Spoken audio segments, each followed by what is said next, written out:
mystérieuse multiplication des cas d'hypnose en pleine rue. Cette mode ahurissante de l'hypnose, dont on parle tous les jours à la télé et ailleurs, commence à avoir des conséquences fâcheuses. Rappelons que cette technique est très dangereuse, car elle livre un accès au corps et à l'esprit à des entités dont nous ignorons la puissance et la dangerosité. René Guénon avait alerté, en son temps, contre le danger de cette pratique largement utilisée par les sociétés occultes et secrètes dans leurs pratiques magiques. C'est le cas de Trau qui a obligé la gendarmerie de la Somme à publier un message de prévention sur sa page Facebook, le 9 décembre, intitulé Alerte hypnose. Vendredi 4 décembre, une jeune fille chute subitement sur la voie publique à Corbie, Somme, profondément endormie. Les pompiers interviennent, mais ne parviennent pas à la réveiller. Ses camarades qui l'accompagnent expliquent aux secouristes qu'elle est victime d'un jeu actuellement en vogue dans leur lycée, l'hypnose.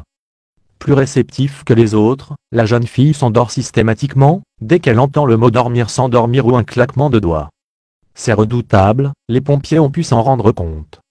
Alors qu'elle retrouvait ses esprits, un pompier a claqué des doigts pour la tenir éveillée, ce qui a provoqué son endormissement immédiat, raconte un gendarme interrogé par le Courrier Picard, samedi 12 décembre. Transportée au centre hospitalier d'Amiens Sud, la jeune fille s'est finalement réveillée et a été gardée en observation jusqu'au samedi 5 décembre. Les examens pratiqués n'ont rien révélé d'anormal. Un lycéen du lycée Lamarck d'Albert soupçonné. Depuis la rentrée de septembre, les cas signalés se multiplient, rapporte le Courrier Picard, et notamment au sein du lycée Lamarck d'Albert, Somme. Un élève de première y pratiquerait l'hypnose et aurait partagé son savoir avec 2 de ses camarades. C'est impressionnant, je ne sais pas comment il fait, mais il est capable de faire tomber les gens comme des mouches, raconte ainsi une jeune élève de 17 ans.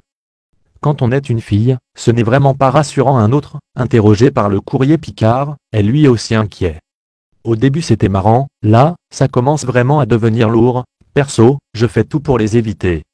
Interrogé par le quotidien, le proviseur de l'établissement estime que ces cas d'hypnose ne se déroulent pas au sein de son lycée, mais en dehors et qu'il ne peut donc rien y faire. Le rectorat parle quant à lui d'un cas isolé, précisant que néanmoins, si des élèves pratiquent l'hypnose dans le lycée, ils seront évidemment sanctionnés. Ces signalements de personnes sous hypnose ne se limitent pas à Corbie. À Beauvais également, le jeu semble être à la mode. Ainsi, sous le porche d'une habitation voisine du lycée des Jacobins, 4 adolescents jouaient aussi à ce jeu dangereux, sous les yeux des journalistes du Courrier Picard. Une jeune fille inconsciente est revenue à elle d'un claquement de doigts de son hypnotiseur.